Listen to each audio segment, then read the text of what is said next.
I want to paint you an illustration that I heard because it spoke to me on so many levels. So, picture your flesh, right? Your flesh, when I mean by flesh, I mean sin nature. You know, like that body that you're born into, right? So that sin nature, call him Mr. Fleshly Lust, okay? And then you have your decisions and your choice called Miss Free Will. Because Mr. Fleshly Lust wants sex all the time. He wants lust all the time.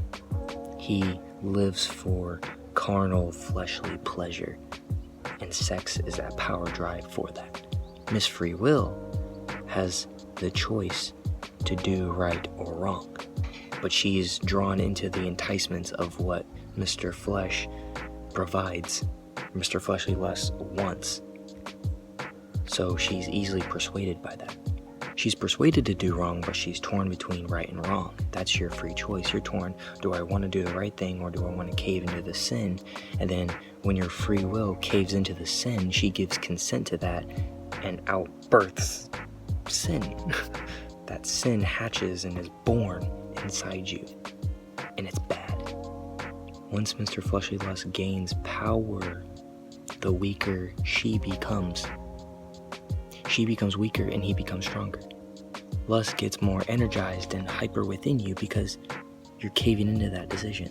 Because when she consents and she says, yes, I want this fleshly desire, you get closer to death. You get closer to hell each time. Every time you sin, your faith dies a little bit. Your desire to be free dies down.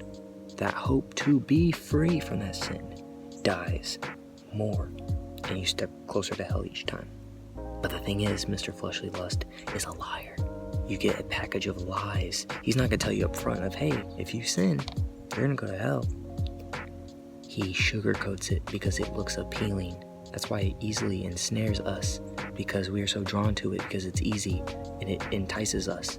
It persuades us because he doesn't deliberately tell you what it is. He distorts it with lies. You can have a temptation, you fight it, and you're like, but then you cave into that temptation. You're broken. You need a savior.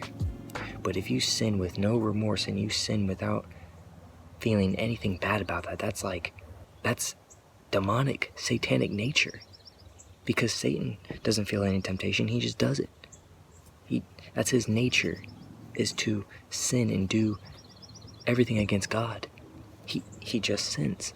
But you got to rebuke that with truth. Say, this is what's happening in my life. I need help. You tell the truth because you want that help and you need that help. That's why religion is dead, because it's all these sacraments, all these routines, all these things to cure the sin. It's not going to work. That's behavioral modification, and it's false rituals and whatnot. That doesn't cure you. You can't go to a priest. A priest is not going to save you. But that relationship with Jesus, that relationship is alive. That brings restoration. But if you cave into those lies of what your flesh provides, your spirit gets ruptured. Your spirit becomes broken. Your sexuality or craving for whatever sexual desire, it fuses with worship. Because that's what you idolize. We are creatures born to worship. It becomes an irresistible drive. You worship at the altar of sexual idolatry. Snap out of it, wake up. Seek God. Go to the altar of God and say, Lord, I need this out of my life. Rebuke it within you. Lord, just use me. Get rid of it inside me. Because every person has a spiritual altar. Are you putting that lust at a spiritual altar? We were beings created to worship. So worship God.